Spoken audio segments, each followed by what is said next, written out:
அரியலூர் சட்டமன்ற தொகுதியில் அதிமுக வேட்பாளர் தாமரை எஸ் ராஜேந்திரன் தீவிர வாக்கு சேகரிப்பில் ஈடுபட்டார். அண்ணா நகர், எருத்துக்காரன்பட்டி, குருமஞ்சாவடி உள்ளிட்ட பகுதிகளில் திறந்தவெளி வாகனத்தில் வீதி வீதியாக சென்று மக்களை சந்தித்த அவர், அதிமுக ஆட்சி அமைந்தால் குடும்பங்களுக்கு நிதியுதவி, 100 நாள் வேலை நாள் அதிகரிப்பு, இலவச சிலிண்டர் உள்ளிட்ட அதிமுகவின் வாக்குறுதிகளை எடுத்துரைத்தார். கொல்லாபுரம் பகுதிக்கு வந்த தாமரை எஸ் ராஜேந்திரனுக்கு ஜேசிபி வாகனத்திலிருந்து மலர் தூவி உற்சாக வரவேற்பு அளிக்கப்பட்டது. அவர்களிடம் இரட்டை இலை சின்னத்தில் வாக்களித்து பெருவாரியான வாக்கு வித்தியாசத்தில் வெற்றி பெற செய்ய வேண்டும் என்றும் கேட்டுக்கொண்டார்.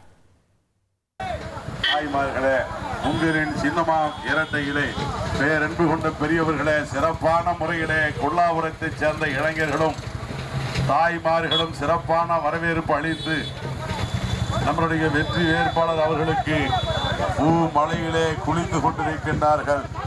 உங்களுக்கு வெற்றி வேட்பாளர் சார்பாக நெஞ்சார்ந்த நன்றியை உரத்தாக்கிக் கொள்கின்றோம். அருமை பெரியவர்களே, வாக்காளர் சொந்தங்களே. இனி செல்லும் இடமெல்லாம் செய்தி. தந்தை டிவியின் வாட்ஸ்அப் சேனலை ஃபாலோ பண்ணினா செல்ல இருக்கும் இடமெல்லாம் செய்தி. இதோ QR கோட், இப்பவே ஸ்கேன் பண்ணுங்க, ஃபாலோ பண்ணுங்க.